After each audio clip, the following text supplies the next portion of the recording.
What's going on, everybody? And welcome into the 37th episode of the CRZY podcast. As always, I'm your host, Stephen Gates, and this is the show where we talk about creativity, leadership, design, and a ton of other stuff that matter to creative people. Now, first, a quick apology for those of you who subscribe to the show regularly. I know it's been a few weeks since we've had a new show, and apologies for that. I have been traveling, working like a crazy person, and quite frankly, for the past week or so, have had a cold that had me sound like, I don't know what it sounded like, but it wouldn't be good, and it's not something you'd want to listen to. So today is the first day where I actually sound like myself again, and we're going to take advantage of that and record a show. If you've listened to this show for any amount of time, on a number of different occasions, you've heard me talk about how one of the biggest challenges for creative teams is that you really need to be making sure that whenever you get a project, that project is a problem that your team can solve, rather than a solution that needs to be vetted. And I wanted to put a little bit of a finer point on that today, and I wanted to look at what I think is probably one of the biggest problems, one of the biggest offenders whenever it comes to this, especially if you work for an in-house creative team.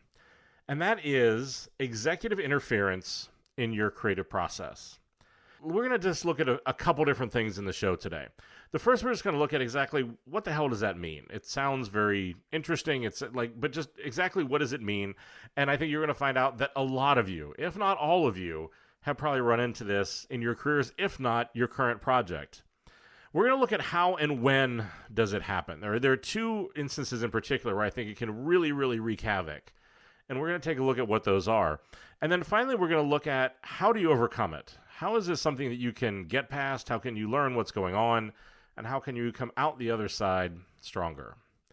So let's start with just the basic question of just what the hell is executive interference? And like I said before, this is a huge problem that I see for creative teams. And this is one of those things, we talked about it in design thinking, we've talked about it in the episode on internal teams, that to be successful, one of the things that you really have to be able to do is to articulate back to your client a solution to a problem. But too often what happens is that whenever you get that problem, it's not actually really a problem. It's a solution that's already baked. They just want you to bring it to life, to vet it, to give it legs and let it walk around the room. Executive-led creativity, executive-led design, it goes by a bunch of different names, I think is probably the most common and the hardest instance of this problem to fight. And it's like I said before, I've seen this on agency sides, I've seen it on client-side teams, but I think it's for the agency, the in-house, both of those really, really struggle with how to get past it. But what does it actually mean? And so in its simplest terms, the way that I would describe this is that in every company, every organization, there is usually a leadership team. And this is a group of powerful and important executives. They can have all sorts of different titles. They could be the CEO, they could be the chief marketing officer, they could be the head of digital, and there are a lot of different positions they could hold. One of the things that you'll see is that generally they're fairly easy to identify. And the way that you can identify them is just sit in a meeting, especially the bigger the meeting, usually the faster it is to spot this, and listen. And what you'll find is their name used as a way to get things done. Their name comes up a lot as, well, you better do it because. And for this particular story, for this particular episode, for this particular lesson, let's go with something creative like Joe. So we'll say Joe's the name of the executive. It could be Jane, could be whatever it is. But for this one, we'll just pick Joe. And so you're sitting in the meeting and people will say things like, well, Joe said he wants blank done. Joe thinks blank. And it becomes this thing where, in my experience, there are two things that go on here. One is most often whether Joe actually said that is often highly debatable if you actually ever go back and get the chance to talk to them. But these executives become either enshrined or demonized, both of which are challenges. And so what I mean by that is whenever they're enshrined, what it is that people will just simply blindly follow what that executive says. And we'll talk about that more in a minute. But that's a huge problem. The other thing that you'll find is that so often these executives are demonized. And the reason why they're demonized is because it's so much easier if the executive is the bad guy. It's easier if the executive, that person who you never meet with, well, they made the decision that screwed you over. Not your boss, not your boss's boss, that person. They're the ones who did it. And so they become demonized. They become these areas where kind of like so many bad decisions are put on them. And I think both of these, quite frankly, are in most cases, in my experience, unwarranted. They're uncalled for, and in most cases they aren't true. But the problem is it doesn't necessarily stop it from happening. And that's the thing, though, is that this is the start of the problem. Because it stops people for thinking for themselves. Either in the one way where they just simply will blindly do anything that is associated with that executive's name. If Joe says something, well then damn it, we're going to go do that. Or if there's a bad decision and it is blamed on Joe, well then how can you really question that? That person is usually multiple tiers above you in the organization. It's not usually somebody who you can go up to and ask directly, hey, why the hell did you do this? So they become demonized for this. But that's the start of the problem. And that's what we really want to talk about today, is to talk about in these instances, whereas there is this executive interference, whether it's real or whether it's just simply created as a buffer or an excuse, it causes a real problem. And the thing that I would say is that most often I see this problem happening in two really critical places in the creative process. And so I want to talk about each one of those in a little bit more detail, because I think both of which really, and especially if you're on an in-house team, you are fighting for respect. You're fighting to shift perception. You're fighting to show the value of your team. Well, in these moments, whenever your process, whenever your creativity is sidelined, well, then that becomes a much, much bigger problem. So let's start by taking a look at where the first place is. And I think this is the most common one that I see all too often, and I've seen it throughout the entire arc of my career. And what so often happens is that there's a meeting with one of the big executives. In this case, we'll go back and say that we're meeting with Joe. We're going to discuss a problem. And in the course of that discussion, Joe would say something like, hey, we need a t-shirt. And in most cases, I would view that as he's just simply throwing it out as a possible solution. And I've seen this in firsthand, I've seen it in secondhand. But so often what happens is they're throwing out a potential solution. The word potential is something that's very important in that sentence. We'll come back to that more in just a minute. But the reaction that I see so often in so many organizations and so many agencies is immediate and quite frankly quite comical. Because now all of a sudden, everyone starts running around, like chickens with their heads cut off, creating briefs and talking to agencies to create a t-shirt. And the thing is, how did this happen? How is it that, quite frankly, everybody became such sheep? Where just because this executive throws out an idea, it is suddenly blindly taken as gospel. And the thing that I've seen too many times is that this is a painful, self-fulfilling trap or loop. Let's say that it's a loop, because this probably makes a little bit more sense.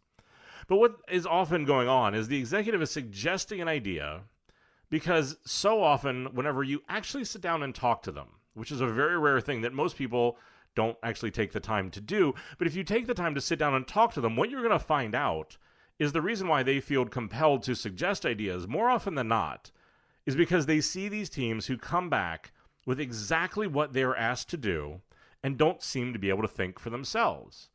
Obviously, if I am in a position of leadership, if I am in a place where I am going to be responsible to shareholders, to other executives, to the bottom line, to a lot of different things, results matter. And that oftentimes, just as with any other part of the company, if I'm not getting what I need, I can't leave that to chance. So that first will concern them. Why are they not really getting the ideas that they need? And the more this starts to happen, you'll start to talk to them and hear about how the trust in their teams, the trust in their organization will start to erode. So they keep suggesting ideas. As a matter of fact, they may even start suggesting more ideas. They may start getting even more in the weeds because they're becoming more and more concerned about what's going on. The inverse of that is that the team, who may have been nervous enough as it was, well, all of a sudden this executive, this important person, Well, it feels like they just don't trust them anymore. And that obviously makes them nervous because of the fact that you can tell whenever someone is acting differently. You can tell when they're leaning in more than they do in other places. It becomes a disconcerting thing, and that fear causes very interesting and unfortunate reactions in people. Because what people will do whenever they're afraid is they often lose their mind or they lose their spine. And what they're going to start to do is they want to try to protect their job. And they want to start doing it by being safe, by doing exactly what's asked of them. And that's a problem because it becomes a self-fulfilling prophecy now, because the executive who was worried that they weren't seeing original ideas, well, now they're definitely not seeing it because these people are trying to play it safe. They're trying to make that person happy. And that never plays as well as I think most people think that it does. Because in most cases, for most executives, they want people on their teams to perform. They just don't want mindless sheep. So if that's the case, and for the moment we'll assume that it is, and some of you may be rolling your eyes and saying, well, that's not the way my boss is. That's not the way my executive is.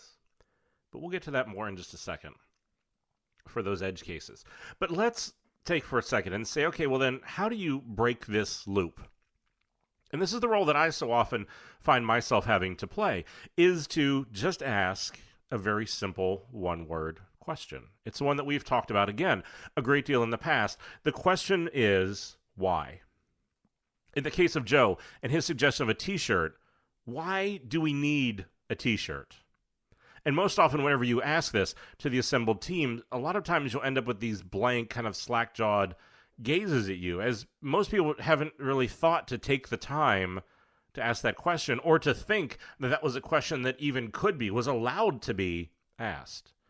Because for me, the more important question here, and I think the key to breaking this loop, is that really, what did Joe mean? Or more importantly, what did Joe want whenever he threw out the suggestion of a t-shirt?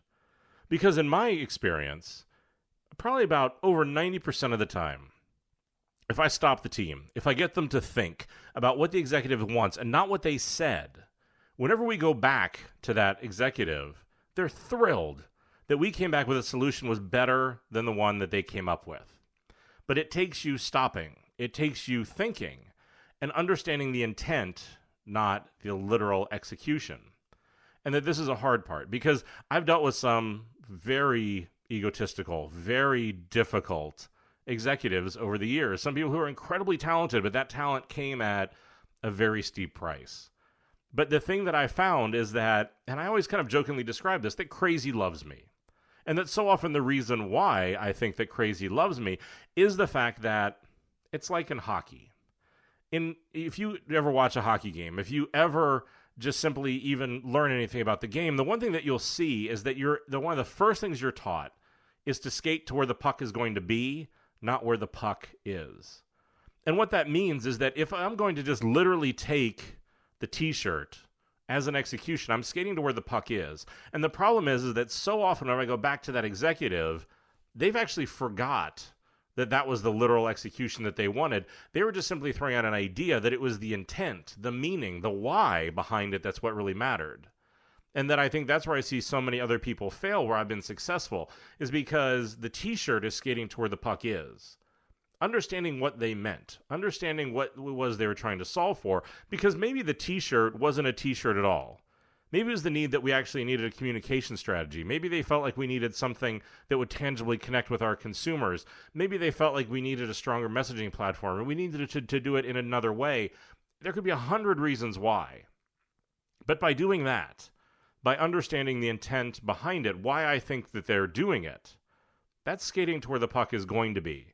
So whenever I come back with that solution, that's so often why CRZY loves me, is because I've anticipated. I've gone to where the puck is going to be. And so in that case, then, I've not only kept pace with them, but I've exceeded where they wanted to go. And like I said before, they're thrilled that we came back with a solution that was better than the one that they came up with. But this is where both agencies and client-side teams need leadership. Because the thing that I see is that so often this is where agencies can't get out of their own way because they act like agencies. where they're just simply going to do what it is that they're told. And time again, I get wildly frustrated whenever you go to these teams and you say, well, why did you make a t-shirt? And they said, well, because we got asked to make a t-shirt. Did you think a t-shirt was the right idea? Well, no, of course not. Why didn't you say something? Well, because Joe said, and Joe's so important that we just need to do whatever Joe said because we want to get paid. And I always think that's such an insanely short-sighted way of looking at things because, yes, you will win on the project, you will fulfill the t-shirt ask, but you're going to lose the war. Because the reason why a company will pay the premium above having in-house talent is because they expect above in-house ideation. They expect something exceptional. And if all you're going to do is just simply take orders, the same problem that in-house teams, you become a commodity. If that's all you're going to do is just do whatever it is that everybody says, I can get that way cheaper than what most agencies want to charge. And for in-house teams need to fight this even more because in that case, with that executive, you need somebody who's going to respect you. I'll often talk about this as being like a godfather almost. I need an executive that believes in my team. I need an executive that's going to come to me to solve problems, not just simply be order takers. And so for my team to be successful, for my team to earn trust, to earn respect, to shift perception, to do all the things that we've talked about before that are so incredibly critical for an in-house team to be successful, well, then I need these executive sponsors. I need people with power and influence to be people who believe in my team. And so for me, it becomes even more critical that I go through and I actually stop the team, stop whatever that is, and ask.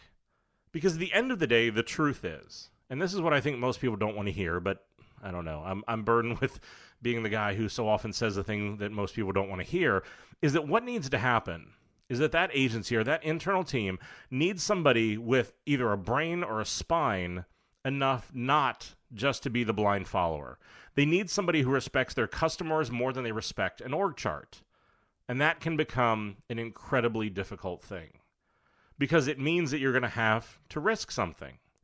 It means that you're going to have to think for yourself, that you may have to separate away from the pack because the reality is that just simply doing whatever Joe suggested, it's easy, safe, comfortable, all those things. Said it before, say it again. Comfort is the enemy of greatness. And this is another one of those instances. Why? Because it's a place where instead of thinking for yourself, instead of questioning what was simply told, it's just simply easier to go with the flow, to go with whatever is asked. I don't have to think for myself. I don't have to risk anything. I'm just going to float along. That's great. But if you're going to do that, don't complain about how your team doesn't get respected. Don't complain about how your team isn't getting the funding, how they're not being trusted, how they're not getting the work, how work is going other places, not to your team. Because you don't get both. You don't get to be quiet and safe and bitch about why things aren't better. Because this is where leadership comes in, or in these moments. And it's just moments like this where leaders are made, where teams get respected. Because in the end, if you think about it, I'm still solving the problem the executive asked for. I'm still delivering a solution back to Joe. I'm just simply not being blinded by the solution that executive threw out. And I'll tell you what, even if you're thinking, you know what, Steve, I don't want to take a risk that's that big, the thing that I'll tell you is then, you know what, do this. And then this would be my recommendation then, is to take the time to understand what they need and come up with a solution that you and the team think is right. And then at the same time, literally do whatever it is that they asked. So that I have literally to the letter of the law what it was that Joe threw out. I've made him a t-shirt, but I've also taken a step back. I've looked at the need. I've looked at what's right. And that in that case, then I'm going to take that solution as well and present both of them. Say, okay, Joe, look, this is what you asked for. This is literally what we did. But you know what? We also took some time. We took some time to think. We took some time to think about the customer. We talked to them. We did a little research. We did something. And here's the way that we also think. And we think this is maybe what you really were asking for. Partially because also in the face of that is a hard thing to complain about. It's a hard thing to put down where it's like, oh my God, you thought about the customer and you try to come back with a better solution. That's a really hard thing to go against. Because I think you need to do it to show that executive that your team is talented, but that they can come up with great solutions. But you also have to do it out of self-respect for you. You have to do it to save your sanity. Because the reality is that you aren't going to be able to keep blindly doing bad ideas and think that you or your team are going to be okay with it. to think that people aren't going to leave, that you aren't going to burn out, that your soul isn't going to start to die. And this is the point whenever I talk to so many creative people, and after they listen to the show for a while, they come up to me and they say, the way that you talk about creativity is the way I used to think it could be. But in my job with my people, that's not the way it is. And they talk about, this sort of stuff like it's a fairy tale or like it's something that's out of reach. And I think this is where you have to be realistic that yes, look, you've got to pay your bills. Yes, you need a job. But at the same point, what we get to do is incredibly special. And you have to protect that. You have to look at what's going on and understand what's important. And how do you protect you and your team from that? Because by doing whatever Joe asked, but also doing what I think is the smart decision, that will keep talent. It will keep your sanity. It will keep teams together while you try to break that loop. And that's the thing, is that you have to stop being okay with this. You have to stop being quiet. You have to try to break through this. And the reality is, like I said, also, it lets you know what you're dealing with. Because if that loop can't be broken, if the cycle can't be broken, then you need to leave so that you aren't broken. Because there are those executives. There are those people. I have worked with them whenever I was on the agency side. I've worked with them whenever I've been on the client side, who they do literally want whatever it is they said. They want everyone to just simply execute on their vision. It is fascist, it is boring, and it is weak. And by weak, I mean that it is weak because of the fact that it is just simply one person's perspective. And the best work, the best creativity, the best, most influential stuff comes from the power of a group. It comes from multiple opinions. It comes from dissenting opinions, agreeing opinions, people who are working through this stuff. But that's where it comes from. And if you're in one of those cases where you just say, look, the person that I'm working with, the Joe who is at my company, they aren't one of these people who are going to be able to be reasoned with. They aren't somebody who I'm going to be able to go back to and do this and it's going to work. They're going to get pissed that we didn't just blindly do what they said. And like I said before, if that's the case, understand the devil you have. Understand what that means. And understand that if you want to break out of that, if you want creativity to be more than this thing that seems to be just some kind of vaguely out of your reach, then you need to do something about it. So that's the most common place that I see it. And I see this time and time again where so often whenever I come into organizations, I try to free agencies of this block. I try to get them empowered because people have the passion. They have the opinions. They just need the voice. They need somebody to stand up and ask why.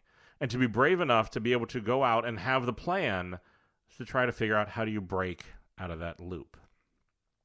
Now, the second place that I'll often find executive interference can be equally damaging, but in many cases is a little bit harder to see. It's probably a little bit harder to fight, and it's a little bit harder to resolve. And the place where this happens comes most often in your company's process. Now, here again, there's usually an executive who is in charge of this process. They dictate how the teams and the different departments should work. It's usually communicated through, some sort of like massive, tens if not hundreds of pages that are in PDFs or they're in online courses or process charts that are just simply impossible to read because they look like some insane mousetrap, eye chart. But the problem is with this is that here again we have an executive who isn't being as obvious as saying, okay, this isn't Joe in the t-shirt. But again, we have an executive who is putting something in place that can cause a serious hindrance and a serious problem to our team's ability to be creative. And what that is that time and time again, that executive who's in charge of that process, who is dictating how the teams need to come together, the problem with them, the vast majority of the time, is that they are so far removed from what is actually going on that they have no idea if the process is actually working. And because of this means that creative teams really suffer.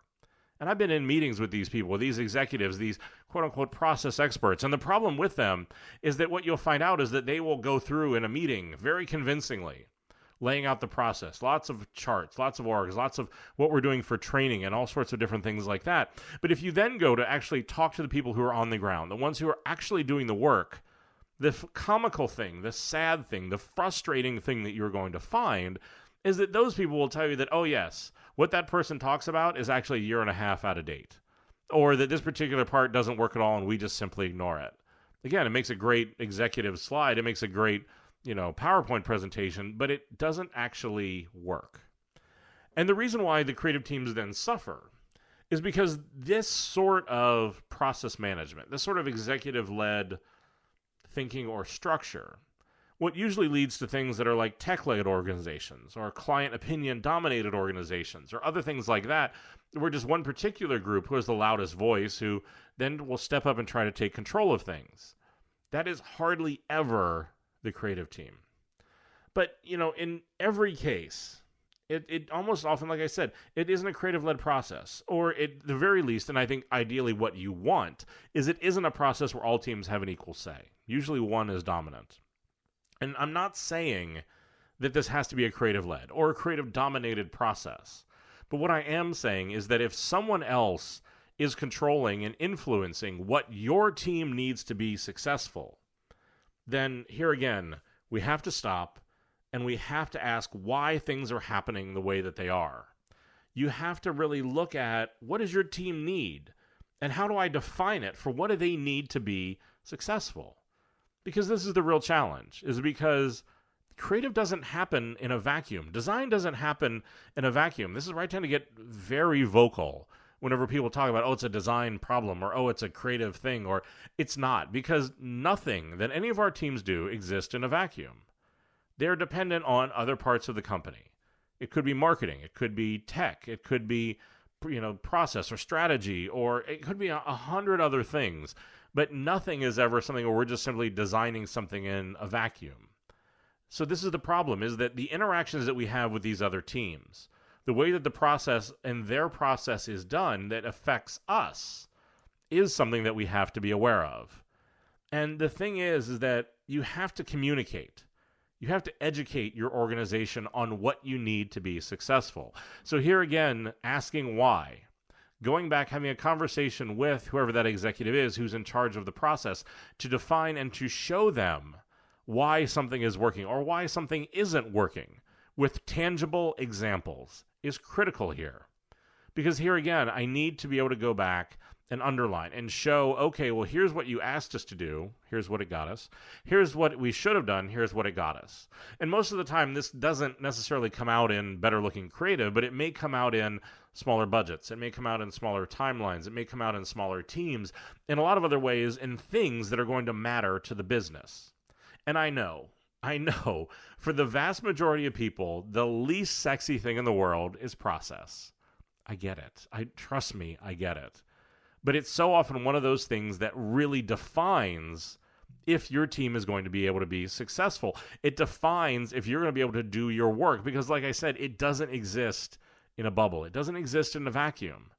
That it's the teamwork between all these other organizations that makes the difference. That so often whenever you see breakdowns, you see the frustrations, you see, because again, I've said this before, the work is the truth. I can look at the work of a team and know if their process is screwed up or not. I can tell you if it's a tech-dominated organization. I can tell you if the product team is not working with everybody else, or they don't, in some cases, they may not even know their job at all. But that's the problem, is that these are different inputs into our process. And so that as the leadership, as a team member, it is up to us to be the people that define what we need to be successful. And to, again, like I said, this doesn't mean you become a diva. This doesn't mean that you blow everybody else off. It doesn't mean that you become combative or divisive whenever you don't get your way all the time. That's not the way the world works. And I think in a lot of cases, that's where creatives get very bad names, is when we get overly precious about some of these things. But what it does mean is that I have to find a compromise. I have to find a way forward. I have to find some way of getting these things right. I have to put my team, bottom line, in a position where they can succeed. They can do great work. They can do impactful work. And here again, I'm not just simply going to go with the status quo, where I'm simply just going to take whatever the process is, however screwed up it is, however much it puts me as the internal design team or me as the agency in a bad position.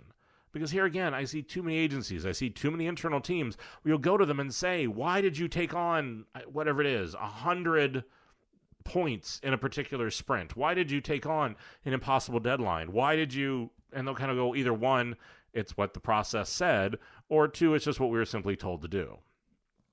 And this is the thing. Protect your success. Protect what you need to do great work. because other people aren't going to do it. It's just human nature. It may not even be that they're doing it to be malicious or that they're doing it because they really are trying to harm you, but what they're going to do is they're going to protect their own. And they're going to give in to fear and comfort and all these other things because so often change is hard. I've got to risk something. Maybe it pisses off my boss. Maybe it pisses off a different team. But this is the thing. Don't be afraid of these executives. Take the time to understand what they mean. And don't just be blinded by what it is that they say. Because they're people. They're human. They're flawed. Yes, they may have bigger offices. Yes, they may drive nicer cars. Yes, they may wear nicer clothes. They're still people. And they're people that you can talk to. They're people that you can reason with. Because the thing that I found is that most often the executives who, in my career experience, have been the most feared, have been the most demonized, have been the ones that everybody's like, oh, so-and-so said, so we better just do it. They're honestly the people who, in the end, most of the time, actually, you know what, as I think about it, all of the time for me, have been the ones who have turned out to be my biggest supporter. Because nobody ever stood up to them. Nobody ever went back and had a conversation with them. Nobody ever proposed anything else. And they were stewing in this frustration about why couldn't they get better work out of their team. Because again, just because you're in a leadership position doesn't mean you're some rock star leader, doesn't mean you're some big visionary. But there obviously are some skills that they have that put them into that position. And that's fine. Not everybody who's in these spots has to be everything to everybody. That's perfectly understandable. But what I can do is to be an ally, to be somebody who can try to help them, to go in and to try to say, okay, look, help me understand what you meant. Help me understand what you're looking for. Here's some ideas. And again, maybe even think about how do you bring them into the process? How do I let them be a part of this? How do I build that trust and build that confidence? Because at the end of the day, we've talked about this in other episodes, but that's the real kind of moral of the story here, is that in both of these cases, what I want to do to empower my team is that I want to build trust and confidence in our work. Because that's the real product for us. Is that if we want great work to go out the door, if we want us to be able to do the crazy ideas that we have, these executives have to trust us. They have to have confidence in the fact that, as I will always describe myself, I may be crazy, but I'm not stupid. Incredibly key differentiator there. But that's really what it is that I'm looking for, is I'm looking for them to say, you know what, I don't have the answer, and that's okay. Or I have some suggestions, and the team is going to hear it as just that. And then we can work on it together. They may go away and come back. They understand what it is that I'm going for, but I trust that they're going to think through it. Because that's the thing, is those really tough people become your best advocates because of the fact that they know they can trust you. Because you're going to speak up. You're going to be the person that has the difficult conversation. You're going to say the thing that nobody else does. Everybody else is thinking it, but nobody's actually going to say it out loud. And there is insane power in that. Especially coming from the creative team, where at the end of the day, you are there to bring creativity to this company. And that is an insanely powerful thing. And that so often as you want to position your team, your creative team, as a critical asset inside of your company, it is a staggeringly smart thing to do to make allies and to get the support, the trust, and the confidence of these people.